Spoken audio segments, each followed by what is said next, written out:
Welcome to the This Week in Astrology video forecast. This is episode number 48 for the first half of July 2015. Thanks so much for joining me. I'm Benjamin Bernstein of astroshaman.com, coming to you from Asheville, North Carolina. I'm an astrologer, shamanic healer, and awakening activator, and it's my pleasure to bring you these astrology forecasts. What's new for the first half of July? Well, we've got clearly positive events such as a Venus-Jupiter conjunction, a Mars-Neptune trine, and a Sun-Saturn-Chiron grand trine. It also features the lingering Uranus-Pluto square, continuing to breed revolutionary transformation as it forms challenging T-squares with the Sun and Mars. A Capricorn full moon, a Cancer new moon, and an asteroid goddess Thor's hammer! Round out this month's astrological highlights, or I should say this half month's astrological highlights. As we move into this forecast, we've got a waxing moon and several retrograde planets. Saturn through August 2nd, Pallas Athena through August 3rd, Ceres through September 14th, Pluto through September 25th, and into November, Neptune through November 18th, and Chiron through November 28th. So now let's have a look at our individual days of this forecast period. On Wednesday, July 1st, July begins auspiciously with the conjunction of the two classic benefics, Venus and Jupiter, both planets at 22 degrees Leo. While this cannot guarantee luck in relationship, creativity in relationship, it will put a spotlight on whatever is happening in these areas. Since Leo can represent the performer in the spotlight, woohoo! This is a great time to share your creativity with the world. Also, on Wednesday, July 1st, your sensitivity to the subtle energies in the world around you, and perhaps your awareness of the non-physical realms of consciousness, can naturally expand with the Sun trine Neptune. Sun is 10 Cancer, Neptune is 10 Pisces. With the Sun in Cancer, you may find your abilities as an energy healer enhanced. This aspect can make it easy to overdo substances or escapism, so keep your attention on Neptune's high side expressions instead. Those would be spiritual union practices and expressing your creative inspiration. Also, on Wednesday, July 1st, we have a full moon, and that's at 10:20 p.m. Eastern Daylight Time, and the moon's at 9 degrees 55 minutes Capricorn. Capricorn full moons are great for evaluating and adjusting how you're doing with responsibility, maturity, and discipline, as well as time management, planning, and implementation. Be careful not to become too cold and unfeeling, and do not let the ends justify the means. That's Capricorn dark side stuff. What about aspects? Pluto's conjunction to the moon invites the release of what no longer serves you, as well as the empowerment of what promotes your evolution and transformation. Cancerian Mars opposes the moon, adding passion, energy, and drive, and bringing the themes of family, home, and security into the mix. We're going to be hearing a lot about those themes in this forecast. A tight sextile from Neptune opens a channel of intuitive knowing that you can draw upon, as well as divine peace and intuitive inspiration. And the moon square to the lunar nodes in Vesta asks you to align your accomplishments with your life purpose and a higher calling. The full moon's Sabian symbol is an albatross feeding from the hand of a sailor. Now we're going to assume that the albatross is eating food being held in the sailor's hand rather than eating the hand itself. As Linda Hill points out in her excellent book on the Sabian symbols, 360 Degrees of Wisdom, this symbol can represent the mutual overcoming of fear. The wild albatross has to overcome its fear of being so close to a human in order to eat food out of his hand. Likewise, the sailor has to overcome his instinctive fear of being so close to a wild bird in order to feed it. The feeding of the bird also implies generosity and goodwill. So, in what ways are you allowing fear to prevent you from reaching out to connect with those you perceive to be different? And how is this sabotaging the pleasure you would feel from extending such warmth to others? Hill includes a wonderful quote from the Upanishads, the Indian sacred book, to illustrate this symbol. Who sees all beings in his own self, and his own self in all beings, loses all fear. On Thursday, July 2nd, while a Mercury-Uranus sextile, Mercury 20 degrees Gemini, Uranus 20 Aries, could get your mind racing, it's also a great aspect to consciously invite your divine intelligence to play a greater role. Hey, come on down! Your divine self is infinitely more intelligent than your ego. Invite in some intuitive flashes so you don't have to think so hard. On Friday, July 3rd, watch for wounding words with Mercury square Chiron. Mercury, 22 Gemini, Chiron, 22 Pisces. Be especially careful not to launch verbal attacks against others. Mentoring and psychological healing are much better uses for this aspect. Flowing healing energy through your hands, which are ruled by Mercury, can also be empowered. Also, on Friday, July 3rd, Mercury also sextiles Jupiter, and that's Mercury at 22 Gemini and Jupiter at 22 Leo. Smoothly energizing thought and speech. This aspect can lead to excessive loquaciousness, so give someone else a chance to talk, why don't you? On Saturday, July 4th, we are independent of major astrology events, so we're going to skip right along to Sunday, July 5th. It can be easier to communicate harmoniously, even gracefully, with Mercury sextile Venus. That's Mercury at 24 Gemini and Venus at 24 Leo. This is also a great aspect for creative writing. Also on Sunday, July 5th, the separating but still very much active Uranus-Pluto square gets triggered 3 times in July. This is because the Sun, Mercury, and Mars all pass through Cancer and all form challenging T-squares to these revolutionary planets. The Sun forms the first T-square with Uranus and Pluto on July 5th, and it peaks on July 9th and wraps up on July 14th. Now, even before these T-squares formed, the waning Uranus-Pluto square continued its work of bringing big change fast. This square's effects will remain with us throughout the decade. The Supreme Court's nationwide legalization of gay marriage is just the sort of sea change that happens when Uranus and Pluto engage in quadrature aspects. That's conjunctions, squares, and oppositions. And these happen every few decades with Uranus and Pluto. The stigmatization of the Confederate flag by corporations and increasing numbers of people in the wake of the Charleston church massacre is another example of Uranus-Pluto at work. Now, Uranus and Pluto are by no means the only astrological influences here, but they are the most important ones. Uranus and Pluto were conjunct in the 1960s and were the main astrological factors that made that such a tumultuous decade. Uranus and Pluto made their 5 exact conjunctions, 1964 through 1966, but many of that era's most transformative events happened in the later 60s and early 70s. The same principle is at work now. Uranus and Pluto have completed their 7 exact squares, but they will be continuing their paradigm-shifting work for the rest of the decade. Getting back now to that Sun-Uranus-Pluto T-square, the Sun represents the core of personality, so this is a great time to revolutionize and transform yourself. With the Sun in Cancer, you can also act as the agent for positive change in the areas of family, home, and security.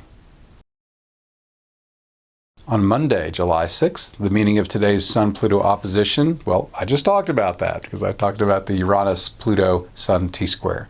And the Sun-Pluto opposition is a subset, and rather than interpret it separately, it's really better taken in the whole context of what we've just talked about. On Tuesday, July 7th, kludgy communication and thickened thinking could be caused by a Mercury-Saturn quincunx. That's Mercury, 29 Gemini, Saturn, 29 Scorpio. It might be a good idea to mentally rehearse what you're going to say before putting it to tongue. On Wednesday, July 8th, Mercury sprints through Cancer today through July 23rd. This supports compassionate communication and focusing your thoughts on family and security. Writers can also bring emotional power into their work more easily. Also on Wednesday, July 8th, the transition from inspiration to action can be smooth and easy with Mars trine Neptune. That's Mars, 10 Cancer, Neptune, 10 Pisces.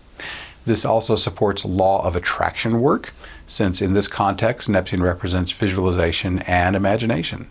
Mars stands for action. This aspect also supports taking compassionate action in family matters. And if you want to learn more about law of attraction, I've got a little concise bullet pointy kind of article with 4 main points on how to make that work. Go to astroshaman.com. In the upper right corner, you'll see a search box and just type in law of attraction made simple and the article will come right up for you. On Thursday, July 9th, your divine aspect can reach your human consciousness more easily with Mercury quintile Uranus. That's Mercury 2 Cancer, Uranus 20 Aries. Those not yet aware of how vast their beingness really is may just feel like they're getting a lot of great ideas. Also on Thursday, July 9th, we have that T-square peaking with the Sun, Uranus, and Pluto that I talked about a moment ago. And I've already given you the down low on that. But just as a reminder, the Sun represents the core of personality, so it's a great time to revolutionize and transform yourself. With the Sun in Cancer, as I said, you can also act as the agent for positive change in family, home, and security. We're going to skip 2 days that have no major astrological events. That would be Friday, the July 10th, and Saturday, July 11th. But on Sunday, July 12th, the meaning of today's Sun-Uranus square, Sun 20 Cancer, Uranus 20 Aries, is, you know what? I talked about it already. The Sun-Uranus-Pluto square wraps all that into a larger, more meaningful container. So again, I don't feel the need to talk about the Sun separately in this context.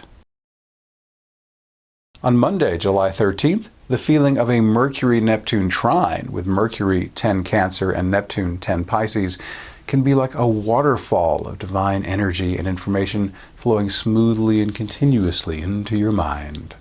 So can you relax and get your yin on and relax enough to receive the easy guidance the universe is offering you right now?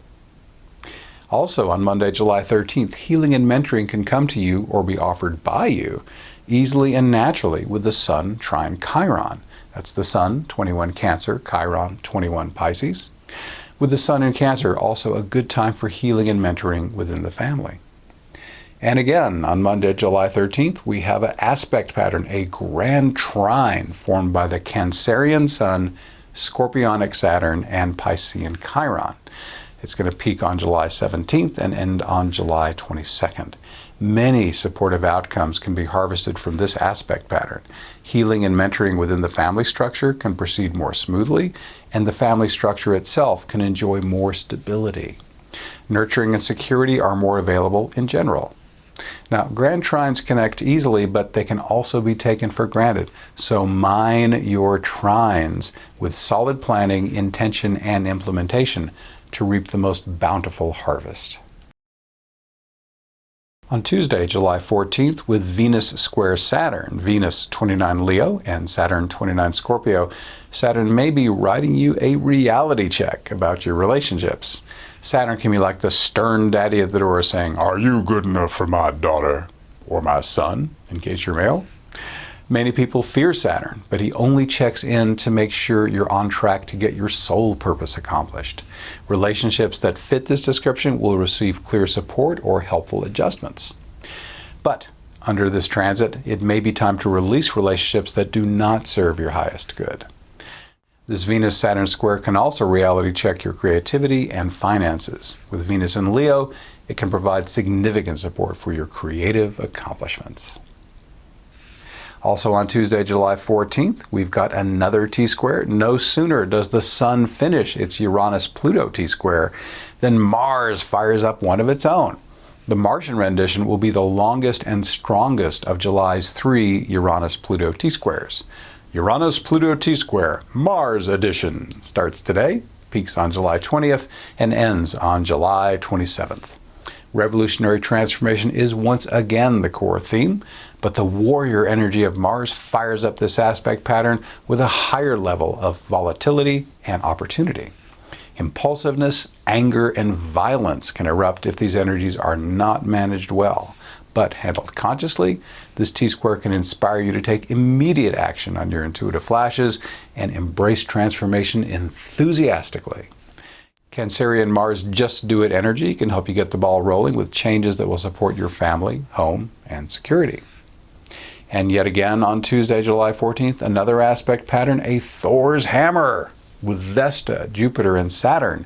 Higher service and sacred sexuality are supported here. This aspect pattern begins today, peaks on July 26th, and ends on August 17th. Now, Vesta fundamentally represents service to a selfless cause and is the focal planet of this Thor's hammer. It's the narrow end of the triangle. Now, Vesta can also carry the energy of sacred sexuality, which is energized by her placement in libidinous Aries. Jupiter and Saturn are the social planets which influence how you interact with the world around you. Jupiter expands while Saturn contracts. A lovely balance of these energies can be maintained as both of these planets support Vesta.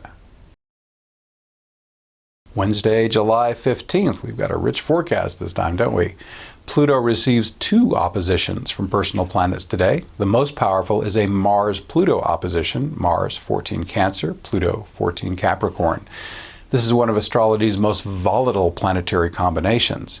It can express on the low side as rage, violence, and exploitative sexuality. But on the high side, this Mars-Pluto opposition is fantastic for sacred sexuality, stepping into your personal power, and embodying the warrior spirit in a good way. With Mars in Cancer, some of this may take place within the family structure and may have a nurturing tone. The Mercury-Pluto opposition, that's Mercury 14 Cancer, Pluto 14 Capricorn, can manifest on the low side as verbal or written attacks. Rather than flame someone on Facebook, use this aspect to probe deep into your own psyche or do some helpful research or investigation. Also on Wednesday, July 15th, we close with the Cancer new moon, happening at 9:24 p.m. Eastern Daylight Time, and the moon is at 23 degrees 14 minutes Cancer as this lines up. Cancer new moons support fresh beginnings or renewed energy in the areas of family, home, security, and nurturing. I told you that was going to be a big theme this time. What about aspects? This new moon loosely conjoins Mars and Mercury. While not a major influence, this does add some energy of leadership, learning, and initiation to the new moon energy. But of greater significance is the grand trine, which I've already discussed here in this forecast. I talked about it on the July 13th section, without the moon, however. Now, in this case, it's formed by the Sun and Moon, Scorpionic Saturn, and Piscean Chiron. This flowing aspect pattern creates a solid foundation for healing, mentoring, and transformation. But as I mentioned already, grand trines are best when acted upon, so take initiative in these areas to receive the most benefit from this laid-back equilateral triangle. This lunation's other aspect will make itself known whether you like it or not, a strong square from Uranus. Uranus will serve you best when you embody the authentic human personality you came to be, follow your intuitive flashes, and serve the collective with your special gifts.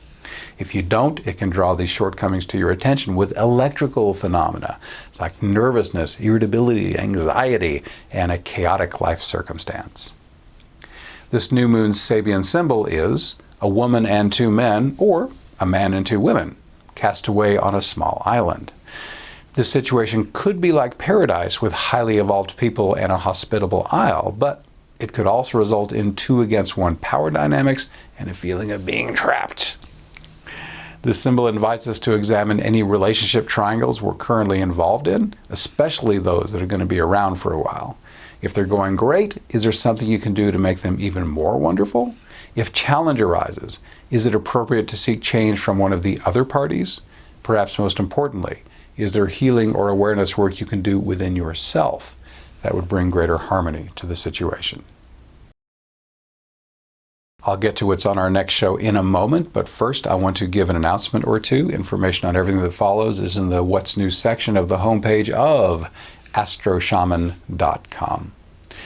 Since my last video, I posted a wonderful little article called Simple Focus Healing, Free Self-Healing Technique.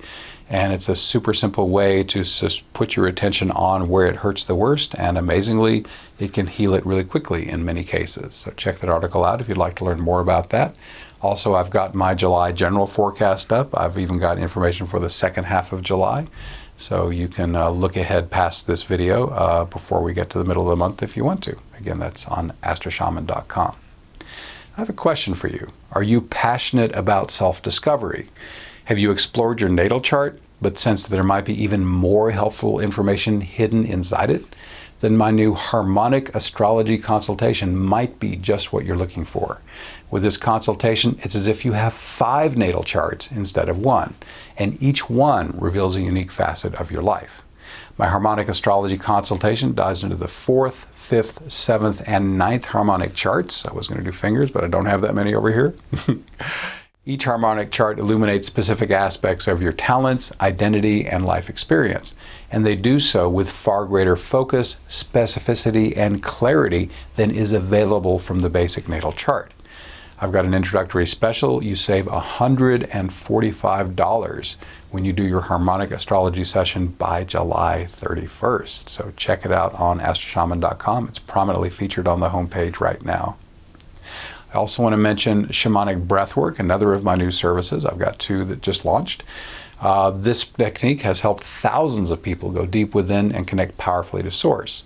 It's helped them move into greater wholeness and integrate positive change in their lives. Now, this powerful healing process, which is available in person only, it's the only service I do where you have to be in the room with me to do it, can inspire you to reconnect with your own inner healer. So you'd need to be here in Asheville, North Carolina, unless I happen to be traveling to your area. As old wounds and dysfunctional patterns are released and transformed, you can regain lost soul parts and remember the magic of who you truly are. This empowerment brings wholeness and healing into your life. I'll give you continuous support during your session, which features a safe, powerful musical journey lasting about 75 minutes. You'll use the power of deep connected breathing to create a natural altered state, and this releases the ego's defenses, allowing a dreamlike journey to spontaneously unfold within you. States of consciousness can range from divine, otherworldly ecstasy to the intense release of negative forces in the psyche.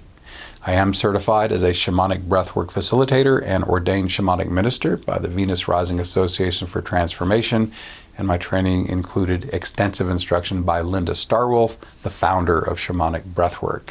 Now, just in case you can't get to Asheville, North Carolina, breathwork is very widely practiced across the United States and around the world. So if what I've just described sounds interesting, even if you can't get to me, just Google like breathwork, name of my city, and you may find practitioners in or near your area who can give you this marvelous experience. It doesn't have to be shamanic breathwork. There's lots of great breathwork modalities, all of which are derived from holotropic, that are really powerful for healing. You know, I've always believed for a while now that you have to feel it to heal it. So that's a great idea if you're really wanting to work on your stuff. I did a shamanic breath work with Kimberly Crow just this last weekend, and it went wonderfully. We had people here in the house, and it all went marvelously. So I'm very excited about offering more of this, which I will be doing here in my local area of Asheville, North Carolina. I am putting up these YouTube videos twice a month, so check them out. And I promised you a preview of the next video forecast, so let me give that to you now for the second half of July. We're going to have Venus entering Virgo, turning retrograde, and coming back into Leo. That'll be a big headline. We got a full moon in Aquarius, Mars square Uranus and trine Chiron. The Sun and Mercury are coming into Leo and then joining together. Neptune opposing Juno and Uranus turning retrograde. We got a lot of juicy astrology stuff happening. So I really hope you'll join me for my next video, which I'll put up around mid-July. Thank you so much for watching. Please subscribe to my Benjamin Bernstein YouTube channel to be notified when I post new videos. And if you like this video, please share it. This free video forecast is a partner project with iTunes #1 astrology audio podcast, This Week in Astrology. That's also free. You can get my semi-monthly astrology forecast in writing by subscribing to my free email newsletter at astroshaman.com. Once you're there, you can also link to my Facebook page where I post daily forecasts. My personal services include astrology, shamanic healing, and awakening activation. All are equally effective in person or long distance. My guarantee makes my services risk-free. If you don't feel that your experience was helpful, there is no charge. I also offer other great products and services, many of which are free. To learn more, visit astroshaman.com. Thanks again for watching. I wish you infinite blessings as the stars light your way.